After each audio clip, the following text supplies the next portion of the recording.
సంవత్సరాలుగా స్టేషన్ గన్పూర్ లో అధికారంలో ఉన్నా లేకపోయినా కాంగ్రెస్ జెండా మోసి జైలు పాలై అవమానాలు భరించిన అసలైన కార్యకర్తలమని బుగులు వెంకటేశ్వర స్వామి దేవస్థాన కమిటీ మాజీ చైర్మన్ యాదిరెడ్డి నాయకులు అన్నారు. జనగామ జిల్లా స్టేషన్ గన్పూర్ డివిజన్ కేంద్రంలోని ఐ కన్వెన్షన్ లో ఏర్పాటు చేసిన మీడియా సమావేశంలో మాట్లాడుతూ 2014లో తెలంగాణ ఏర్పడిన తర్వాత పట్టుమని 10,000 మంది కాంగ్రెస్ కార్యకర్తలు లేకపోయినా కష్టకాలంలో సింగపురం ఇందిరా 2017 నుంచి వెన్నంటి ఉన్నారని అన్నారు. నేను 20 సంవత్సరాల బట్టి కాంగ్రెస్ లో జెండా మోసుకుంటూ కష్టకాలంలో కాపాడిన పార్టీని కాపాడితే మేడం నాకు సిల్వర్గుట్ట చైర్మన్ ఇచ్చింది. కడియల్ సిరియాని రాగానే నన్ను పక్కకు పెట్టి వేరే దొంగలకు చైర్మన్ పదవి ఇచ్చింది. ఇంకోటి భూ కబ్జాలు చేసేటోళ్ళు భూ దందాలు చేసేటోడు సిరియర్ ఎంబడేసుకొని మమ్మల్ని దేవతలేడు. కాంగ్రెస్ సీనియర్ నాయకులను ఒక్కడు శుద్ధ మమ్మల్ని మీటింగ్లో పిలుస్తలేడు, ఎవరు పిలుస్తలేరు. మా పరిస్థితి బాగాలేదు.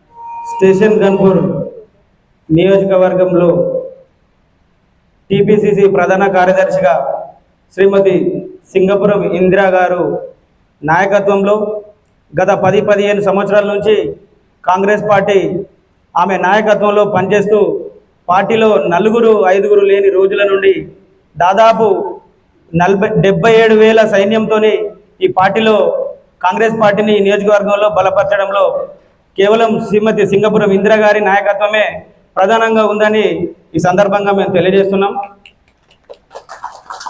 స్టేషన్ గన్పూర్ నియోజకవర్గం అంటే ఎస్సీ రిజర్వ్డ్ నియోజకవర్గం.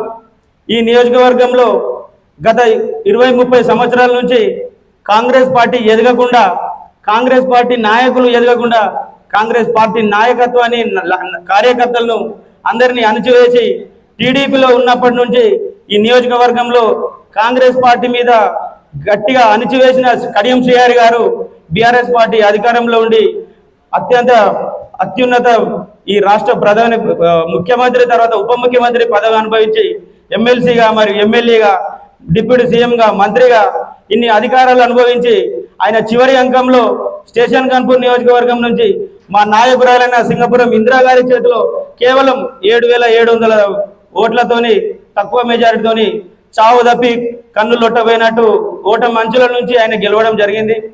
అయినా సరే అల్పేరుగని దీక్షతో అల్పేరుగని కష్టంతో మా నాయకురాలు కార్యకర్తలు అందరినీ కాపాడుకుంటూ కంటికి రెప్పలాగా మా కష్ట సుఖాల్లో మాకు అండగా నిలబడి మా నాయకత్వాన్ని మాకు పోరాట స్మృతిని నేర్పి మా అందరి గుండెల్లో చిరస్థాయిగా ఈరోజు స్టేషన్ గన్పూర్ నియోజకవర్గం 7 మండలాల ముఖ్య కార్యకర్తల సమావేశం ఏర్పాటు చేసి మరి మీడియా ద్వారా పత్రిక ద్వారా మరి స్టేషన్ గన్పూర్లో ఉన్న కాంగ్రెస్ కార్యకర్తల ఆవేదన మరి అధిష్టానానికి కానీ ముఖ్యమంత్రి గారు కానీ తెలవాలనే ఉద్దేశంతో ఈ ప్రెస్ మీట్ పెట్టడం జరిగినది. ఎందుకు ఈ ప్రెస్ మీట్ పెడతామంటే కాంగ్రెస్ పార్టీ ఎప్పుడు అధికారంలోకి వచ్చినా కూడా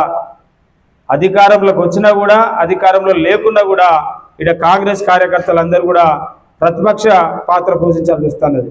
ఎందుకంటే గతంలో వైఎస్ రాజశేఖర రెడ్డి గారు ఉన్నప్పుడు కూడా మరి టీఆర్ఎస్ కాంగ్రెస్ పొత్తులో గెలిచిన విజయరామరావు గారు మరి ఇక్కడ ఉన్న కార్యకర్తలను పట్టించుకున్న రోజుల్లో ఆ తర్వాత మన తాటికొండ రాజయ్య గారిని కాంగ్రెస్ పార్టీ నుంచి ఎమ్మెల్యే గెలిపిస్తే వారు కూడా కొద్ది రోజులనే పోయి టీఆర్ఎస్ పార్టీలో చేరడం జరిగింది.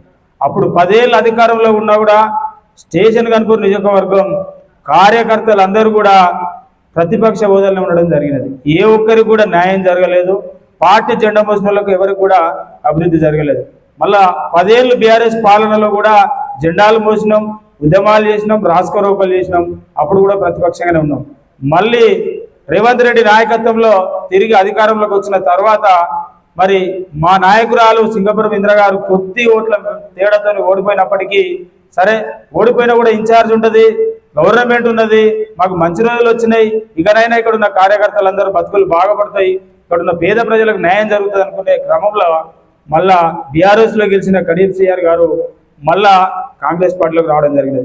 వచ్చిన వెంబడికి కాంగ్రెస్ పార్టీ సిద్ధాంతాల కోసం, కాంగ్రెస్ పార్టీ కట్టుబడి కోసం మన సింగపురం ఇంద్ర మేడం గారు చెప్పిన ఆదేశాల మేరకు, అధిష్టానం ఆదేశాల మేరకు మరి ఎంపీ టికెట్ ఇయ్యనప్పటికీ కూడా కడియం సిఆర్ బిడ్డ గారికి ఎంపీ టికెట్ ఇస్తే మరి 7 నియోజకవర్గాలలో కూడా నియోజకవర్గంలో లేనటువంటి మెజార్టీ స్టేషన్ కనుక నియోజకవర్గంలో ఇచ్చి 60,000 మెజార్టీ ఇవ్వడం జరిగినది ఇక్కడ ఉన్న కాంగ్రెస్ పార్టీ కార్యకర్తలు.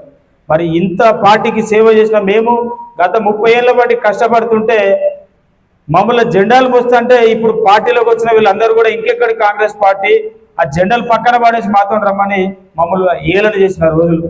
మరి అట్లాంటి వ్యక్తులు ఇలా మా పార్టీలోకి వచ్చి మా ముందే వాళ్ళ పెత్తానం చెలాయిస్తుంటే మరి కష్టపడ్డ మా పరిస్థితి ఏంది?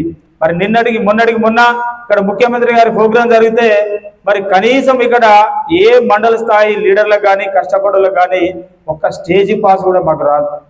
కేవలం వాళ్ళతోని పార్టీలో జాయిన్ అయిన వాళ్ళకే స్టేజ్ పాసులు ఉంటాయి, వాళ్ళకే విఐపి పాసులు ఉంటాయి. మరి మేము జనాలను తరలించే వరకు మరి జెండాలు మోసే వరకు మీటింగ్ల వరకే మా పని అవుతుంది. మరి మేము కష్టపడి పార్టీ కోసం సేవ చేస్తే కాంగ్రెస్ పార్టీ సిద్ధాంతాల కోసం కష్టపడి మేముంటే కాంగ్రెస్ పార్టీ లైన్ దాటకుండా మేమున్నాం. మరి వివిధ పార్టీలలో పదవులు అనుభవించి డబ్బులు సంపాదించుకొని మళ్ళీ మా పార్టీలోకి వచ్చి మా మీద ఇవాళ పెత్తానం చెలాయిస్తున్నారు. కాబట్టి అధిష్టానమైన రేవంత్ రెడ్డి గారైనా మరి ప్రత్యేకంగా స్టేషన్ కనుపూరు మీద మీ దృష్టి పెట్టాలి.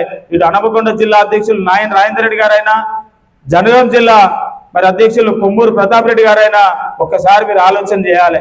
ఇక్కడ 2 సార్లు ఎమ్మెల్యేగా పోటీ చేసిన సింగపురం ఇంద్ర గారు కోట్ల రూపాయలు ఖర్చు చేసుకొని చనిపోయిందనుకున్న కాంగ్రెస్ పార్టీకి జీవం పోసి మరి అలా పార్టీ ఇక్కడ బతుకున్నదంటే సింగపురం ఇంద్ర గారి ద్వారా, వారి ద్వారా. ఇందిరా గారు లేకపోతే ఇక్కడ కాంగ్రెస్ పార్టీ లేదు. అది మొత్తం తెలంగాణ రాష్ట్రానికి కూడా తెలుసు. ఇదే సభలో మొన్న జరిగిన ముఖ్యమంత్రి గారు పెట్టిన మీటింగ్ లో మరి ఎమ్మెల్యే గారి ఎలక్షన్లప్పుడు అదే మీటింగ్ లో ముఖ్యమంత్రి గారు వచ్చి మరి అక్కడ చెప్పడం జరిగినది. మరి ఇందిరా గారిని గెలిపియాలి, మరి ఇక్కడ వీళ్ళిద్దరు కూడా ఇక్కడ అభివృద్ధి చేయలేదు, ఒకరి మీద ఒకరు చెప్పుకొని స్టేషన్ కనుపూర్ వెనకబడిపోయిందని చెప్పి వాళ్ళే చెప్పడం జరిగినది. మరి ఇలా తెలిసినా కూడా వాళ్ళను పార్టీలో తీసుకున్నారు. సరే, పార్టీ